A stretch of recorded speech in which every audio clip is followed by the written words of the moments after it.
Hey guys, this is Matt Ward with True Grit Podcast. Today we're actually welcoming Michael Drury over here to the episode. Michael is actually an individual that's a good friend of mine. Michael's someone in recovery that I think has a huge heart. Michael has a great spirit about him. And one really cool, interesting fact about Michael as well is that recently Michael was actually nominated to be the Recovery Advocate of the Year for the state of Indiana. So congratulations very much about that, Mr. Drury. Thank you. And thanks for coming on today. Appreciate it. So why don't you go ahead and start us off a little bit, kind of tell us like where you came from, how you got to be here now, and possibly even just a little bit about the award and what that looks like for you guys out there. Okay, so let me start by saying my name is Michael. I'm an alcoholic. Hi, Michael. I got a sobriety date of October 30th, 2019, man. Congratulations. I did wake up this morning, make a deep personal commitment, stay clean and sober.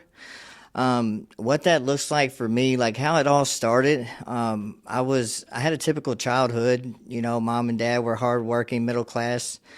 I was an athlete growing up. I actually played collegiate soccer. And actually tore my ACL and MCL. And when I did, Purdue Pharma came out with a drug that said wasn't habit forming at the time. Yeah. And they prescribed those to me, and it sent me down to a dark, dark path. And that's where my addiction, took off, and that's really what started my journey into addiction into dark places.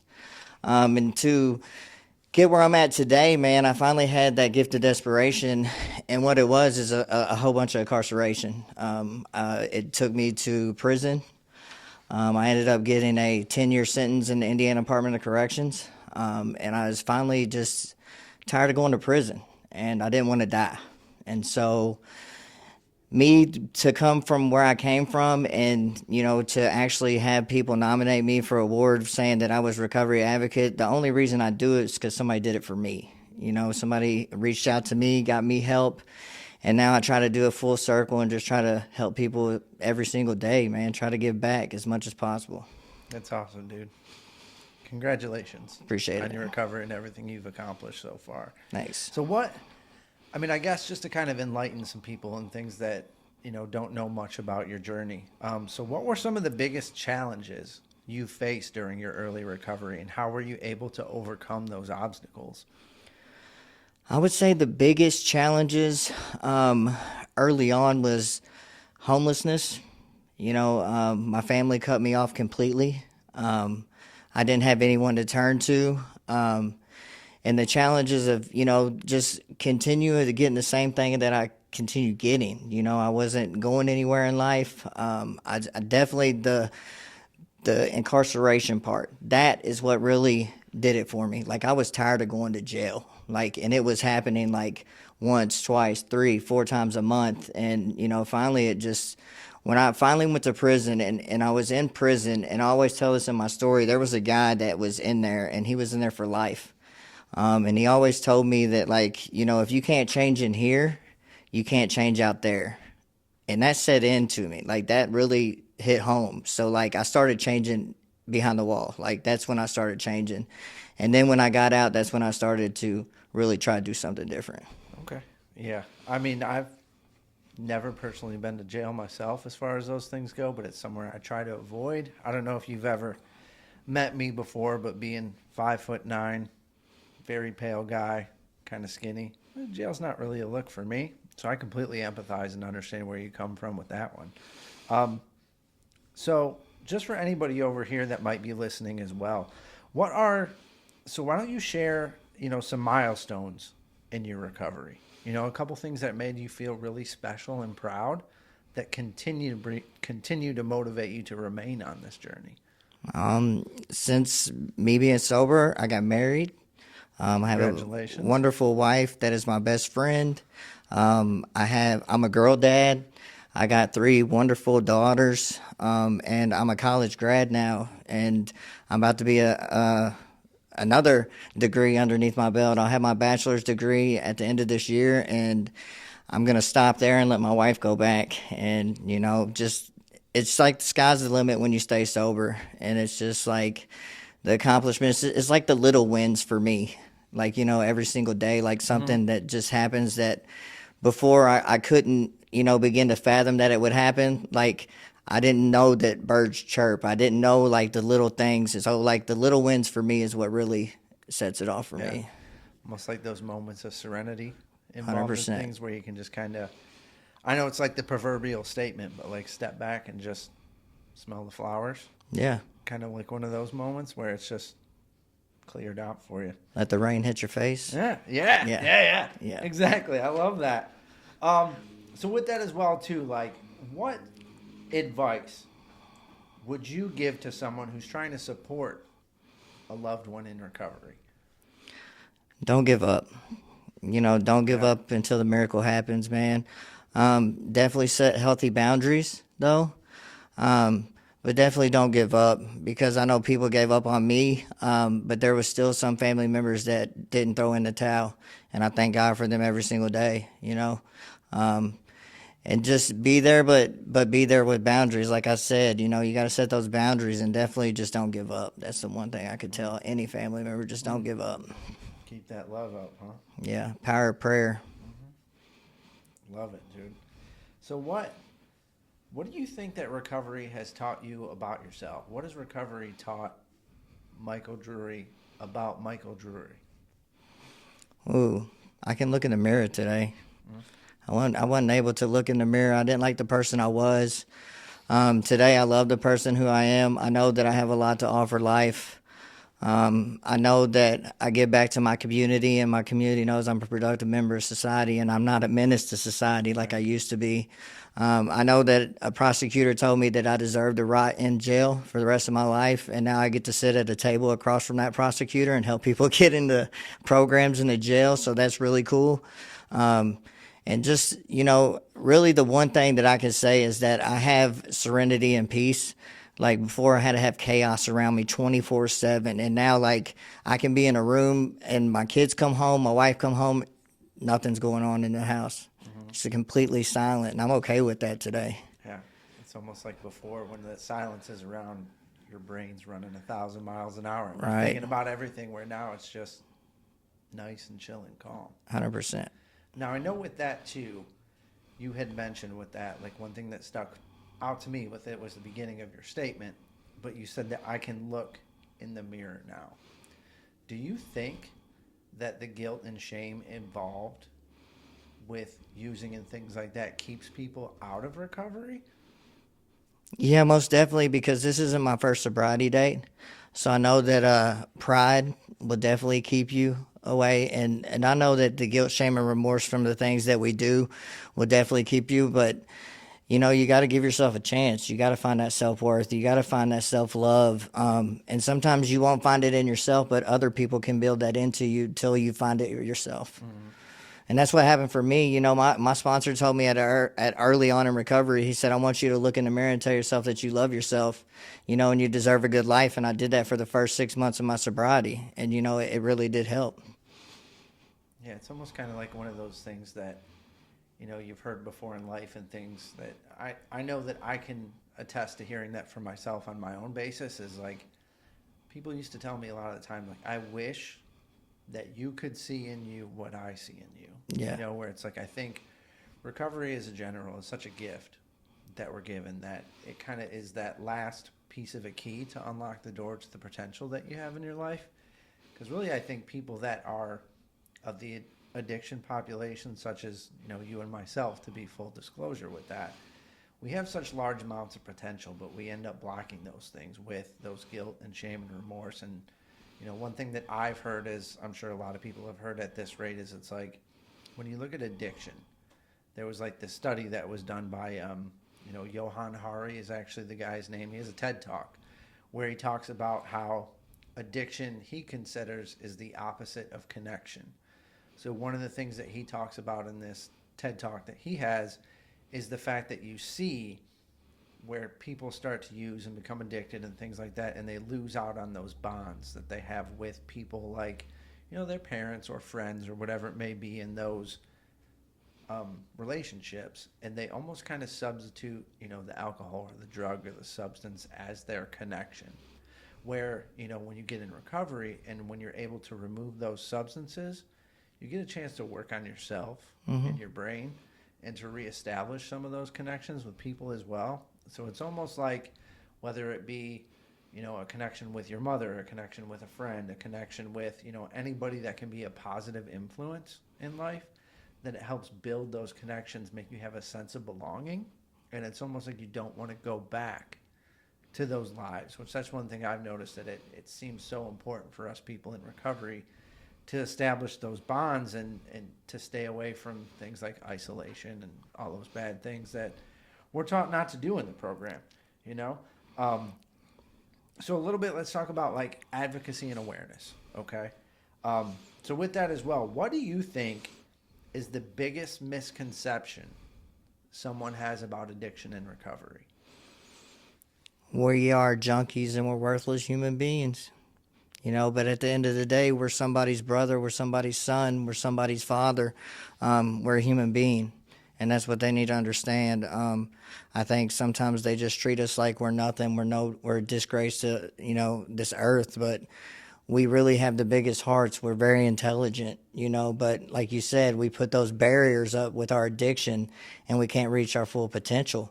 And I think that's what the stigma of addiction really, sets a lot of people from not getting sober as well, because they're never going to amount to nothing. You're always going to be a junkie. You're never going to be this. You're never going to be that. But instead of giving them that, encouragement and saying, hey, you can do this. We're here to support you or anything, because if there was more of that, I think there'd be a lot more people sober. So, that's a good question within itself too, is you bring that up. How, in Michael Drury's opinion, how do we as a society better support people that are struggling with addiction? Have more, I can tell you from back home, have more homelessness camps, do more for the homelessness population, have more harm reduction, have places where, I don't want to say condone it, but, try to be self-aware so we can stop the spread of, infectious disease, or we can stop the homelessness, or we can, the things that we can do to make our society better, and try to push forth the effort for addiction instead of the stigma part of it. Yeah, absolutely, man. I couldn't agree anymore, because that's one thing that I think about as well with things, is like changes that I would like to see as far as like not only the outlook on it itself, but the way that we approach addiction as far as like the recovery and treatment industry in general.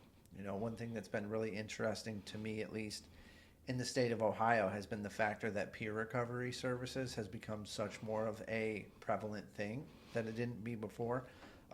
Also with the fact, which should be a controversial topic, it may, but the opportunities for people to go to, harm reduction and needle exchange clinics. So, here in Lucas County, we have a really good section through the health department where it's called the NOS program, is what it is. So it's a harm reduction program.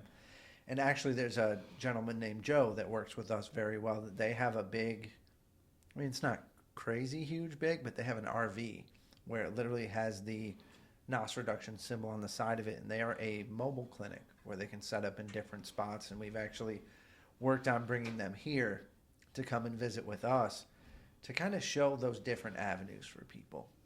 Just to show like, hey, even though you may not be ready for recovery yet, we still love you. We're still here for you. We still value your life. That hopes at the end of the day that, a needle exchange, a warming station, a Narcan van, whatever that may be, to allow those people the ability to get into recovery that just may not be ready yet. They may be still suffering from those feelings of hopelessness or shame or regret, that there's still those barriers in front of them.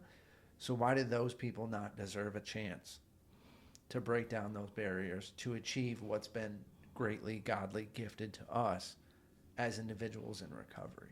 Right. So that's one thing that I always look at with that too, and I'm passionate about that. At the end of the day, like, we're talking about saving lives here. 100%. It's a matter of life and death. So with that as well too, like a little bit of personal practices and insights. So what's your daily routine look like? nowadays to to keep your recovery going? Besides picking out your outfit for the day, we can tell you spend a little bit of time doing that in the mornings, I'm sure. Daily routine is contingent upon my spiritual maintenance. I mean, I do exactly what was taught to me. Daily routine is going to get up, ask God to keep me sober for today. I might say, watch over my family. Real short and sweet, though. Really just keep me sober. Let me help somebody today. Let's try to be better than we were yesterday, and just keep it moving.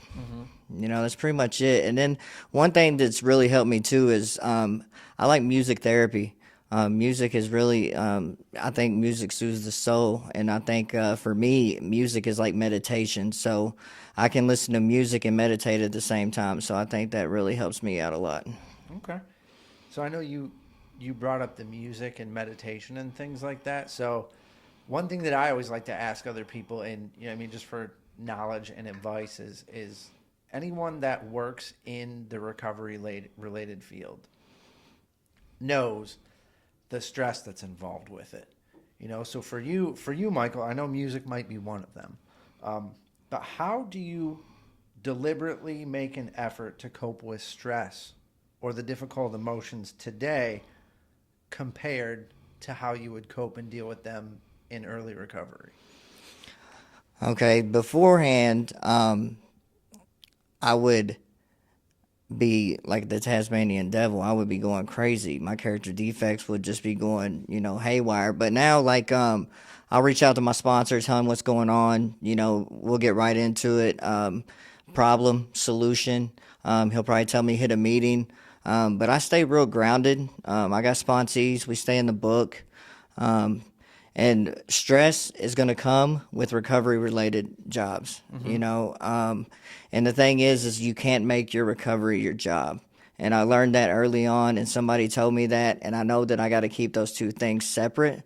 And that was the best advice somebody gave me on early, is when I came into the recovery field. They told me, don't make it your recovery, and I have kept that boundary, and I'm going to maintain that boundary because it's really helped me out to stay sober and not get crazy like that Tasmanian devil early on in, sobriety. And I think it's very cool and important that you had mentioned, healthy boundaries, because it's crazy how those are the simple things that when someone first arrives into treatment, or they're starting their recovery journeys, that they hear from others where they say, hey, make sure that you're establishing boundaries.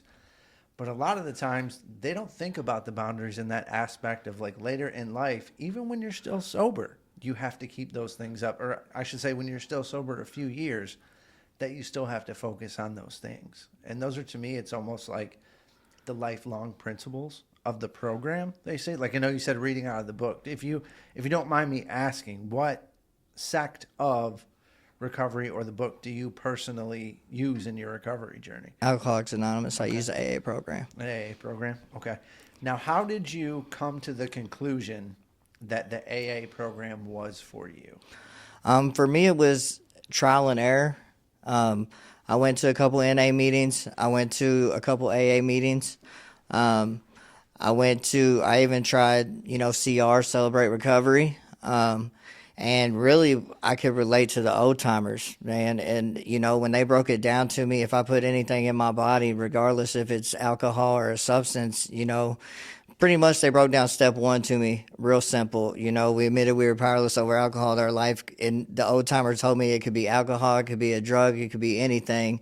And he told me it was a 2-part phase of a step, that once I do it, that my life becomes, that if I become powerless, and then my life becomes unmanageable. And I was like, whoa. That's me. And so, like, once I heard that, I was like, I'm an alcoholic. And I mean, I liked bourbon, but that wasn't my drug of choice. But I mean, I could drink excessively, so I just related, and I just was like, I'm an alcoholic. Mm-hmm. No, I can definitely relate to that. I remember literally telling one of my counselors back in the early days that I did not realize that I was an alcoholic until I put all the hard stuff to the side, and it's one of those things that, like, I think that comes along our journey, and I think a lot of that comes with acceptance and kind of like the how of the program, when they always say honesty, open-mindedness, and willingness. It's like, do you have those 3s to be able to accept that situation you're in, and even more so, be willing, willing to move forward, willing to make those changes that are necessary to really achieve what you want to have in life,